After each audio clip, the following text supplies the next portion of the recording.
ಎಲ್ರಿಗೂ ನಮಸ್ಕಾರ. ನಾನಿವತ್ತು ಹೀರೆಕಾಯಿಯಿಂದ ಒಂದು ಚಟ್ನಿ ಮಾಡಿ ತೋರಿಸ್ತೀನಿ. ಹೀರೆಕಾಯಿಯಿಂದ ಅಲ್ಲ, ಹೀರೆಕಾಯಿ ಸಿಪ್ಪೆಯಿಂದ. ಎಲ್ಲರೂ ನಾವು ಸುಮಾರು ಜನ ಬಿಸಾಕ್ತೀವಿ ನಾವು ಹೀರೆಕಾಯಿ ಸಿಪ್ಪೆನ.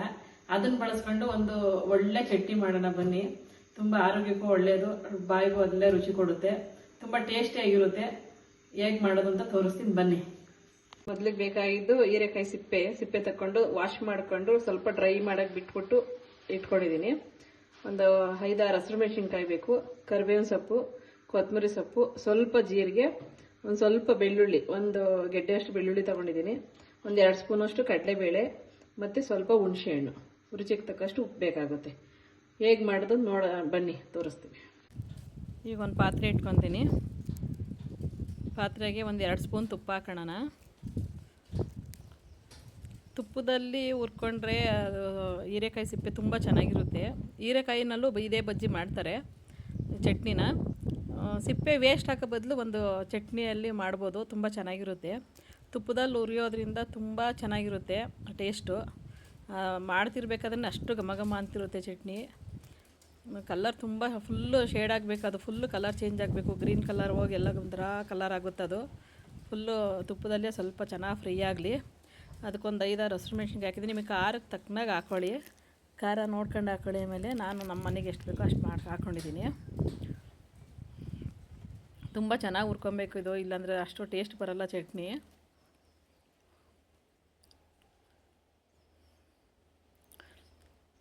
ಅದ್ರದ್ದು ಹುರಿದಿರೋದೆಲ್ಲ ಒಂದೊಂದು ತಟ್ಟೆಗೆ ಎತ್ಕೊಳ್ತೀನಿ, ಪ್ಲೇಟಿಗೆ ಚೇಂಜ್ ಮಾಡ್ಕೊಳ್ಳೋಣ.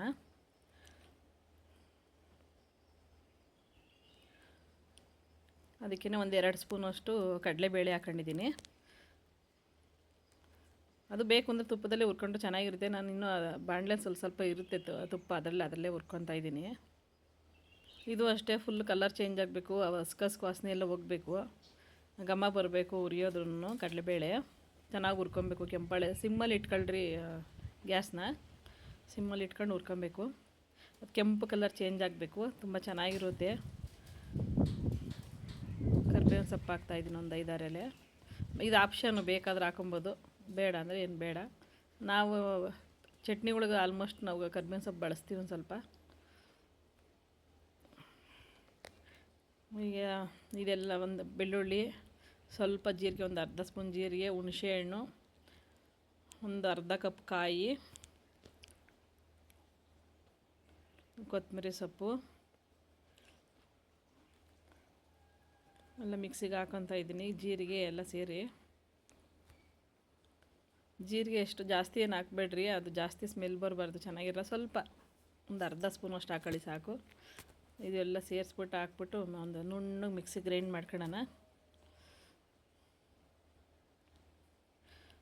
ಮಾಡಿ ನೋಡಿರಿ ನೀವು, ತುಂಬ ಟೇಸ್ಟಾಗಿರುತ್ತೆ, ತುಂಬ ಚೆನ್ನಾಗಿರುತ್ತೆ, ಮತ್ತು ಬೇಗನೂ ಆಗುತ್ತೆ.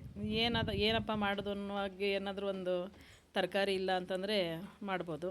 ನೋಡಿರಿ, ಈ ಥರ ನುಣ್ಣಗೆ ರುಬ್ಕೊಂಬರ್ಬೇಕು. ಮತ್ತು ಅದೇ ಒಂದು ಪಾತ್ರೆಗೆ ಒಂದು ಸ್ವಲ್ಪ ಎಣ್ಣೆ ಹಾಕೊಂಡಿದ್ದೀನಿ. ಒಂದು ಅರ್ಧ ಸ್ಪೂನ್ ಜೀರಿಗೆ ಸಾಸಿವೆ ಹಾಕೋಣ. ಸಾಸಿವೆ ಚಿಟಪಟ ಅಂದಲಿ.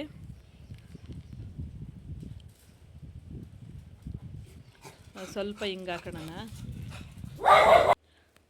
ಸ್ವಲ್ಪ ಕರಿಬೇವಿನ ಸೊಪ್ಪು ಹಾಕೋಣ, ರುಬ್ಬಿರೋಂಥ ಮಸಾಲನ ಹಾಕೋಣ. ನಿಮಗೆ ಯಾವ ಥರ ಬೇಕು ನೋಡ್ಕೊಳ್ಳಿ. ಸ್ವಲ್ಪ ಗಟ್ಟಿಗೆ ಬೇಕು ಅಂದರೆ ಸ್ವಲ್ಪ ಗಟ್ಟಿಗೆ ಹಾಕೊಳ್ಳಿ, ಸ್ವಲ್ಪ ತೆಳ್ಳಗೆ ಬೇಕು ಅಂದರೆ ತೆಳ್ಳಗೆ ಮಾಡ್ಕೊಬೋದು, ಸ್ವಲ್ಪ ತೆಳ್ಳಿದ ಗ್ರೇವಿ ಥರ ಮಾಡ್ಕೊಬೋದು. ಅಂದರೆ ಈ ರೊಟ್ಟಿಗೆಲ್ಲ ಸ್ವಲ್ಪ ಗಟ್ಟಿ ಮಾಡ್ಕೊಳ್ಳಿ, ಚಪಾತಿಗೆಲ್ಲ. ನಾನು ಸ್ವಲ್ಪ ರೈಸ್ ಮಾಡ್ಕೊತಾ ಇದ್ದೀನಿ, ಅದರಿಂದ ಸ್ವಲ್ಪ ಗ್ರೇವಿ ಥರ ಮಾಡ್ಕೊತೀನಿ. ಸ್ವಲ್ಪ ನೀರು ಹಾಕೋಣ ಬೇಕಾದರೆ.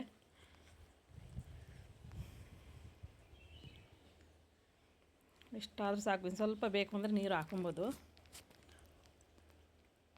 ಗಟ್ಟಿಗಿದ್ರೂ ಚೆನ್ನಾಗಿರುತ್ತೆ, ಅಕ್ಕಿ ರೊಟ್ಟಿಗೆಲ್ಲ ತುಂಬ ಕಾಂಬಿನೇಷನ್ ತುಂಬ ಚೆನ್ನಾಗಿರುತ್ತೆ. ರುಚಿಗೆ ತಕ್ಕಷ್ಟು ಉಪ್ಪು ಹಾಕೋಣ. ಸ್ವಲ್ಪ ನೀರು ಹಾಕ್ಕೊಂಡಿದ್ದೀನಿ, ನಮ್ಗೆ ಅನ್ನಕ್ಕೆ ಬೇಕು ಗ್ರೇವಿಗೆ. ಈ ಥರ ತುಂಬ ಚೆನ್ನಾಗಿರುತ್ತೆ, ಮಾಡಿ ನೋಡಿ. ಇದೇನು ಜಾಸ್ತಿ ಬೇಯಿಸೋದು ಏನು ಬೇಕಾಗಿಲ್ಲ, ಯಾಕೆಂದರೆ ಆಲ್ರೆಡಿ ಅದು ಹೀರೆಕಾಯಿ ಎಲ್ಲ ತುಪ್ಪದಲ್ಲಿ ಬೆಂದಿರುತ್ತೆ. ತುಂಬ ಚೆನ್ನಾಗಿರುತ್ತೆ, ಒಳ್ಳೆ ಟೇಸ್ಟಾಗಿರುತ್ತೆ. ಮತ್ತು ಬಿಸಾಕೋಂಥ ವಸ್ತುನಲ್ಲಿ ಮಾಡೋದು ನಾವು ಹೀರೆಕಾಯಿ ಸಿಪ್ಪೆ ಎಲ್ಲ ಬಿಸಾಕ್ತೀವಿ, ಅದರಲ್ಲಿ ತಯಾರು ಮಾಡೋಂಥದ್ದು ಚಟ್ನಿ ಇದು. ಮಾಡಿ ನೋಡಿ. ನಿಮ್ಗೆ ಇಷ್ಟ ಆಯಿತು ಅಂದರೆ ಒಂದು ಕಮೆಂಟ್ ಮಾಡಿ, ಒಂದು ಸಬ್ಸ್ಕ್ರೈಬ್ ಮಾಡ್ಕೊಂಡು ವಿಡಿಯೋ ನೋಡೋಕ್ಕೆ ಥ್ಯಾಂಕ್ ಯು. ಇದು ಅನ್ನಕ್ಕೆ ತುಂಬ ಚೆನ್ನಾಗಿರುತ್ತೆ, ಅದರಿಂದ ನಾವು ಅನ್ನ ಮಾಡ್ಕೊಂಡಿದ್ದೀನಿ. ಇದು ಯಾವ ಥರ ಟೇಸ್ಟ್ ಬಂದಿದೆ ನೋಡ್ತೀನಿ, ನಿಮ್ಗೂ ಹೇಳ್ತೀನಿ ರೀ. ಚಪಾತಿಗೂ ಚೆನ್ನಾಗಿರುತ್ತೆ, ರೈಸ್ಗೂ ಒಳ್ಳೆ ಕಾಂಬಿನೇಷನು, ತುಂಬ ಚೆನ್ನಾಗಿರುತ್ತೆ.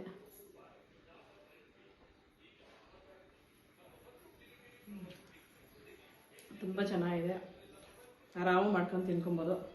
ತುಂಬ ಚೆನ್ನಾಗಿರುತ್ತೆ. ನೀವು ಮಾಡಿ ತಿಂದ್ಬಿಟ್ಟು ಕಮೆಂಟ್ ಮಾಡಿ ಒಂದು ಹೇಗಿದೆ ಅಂತ.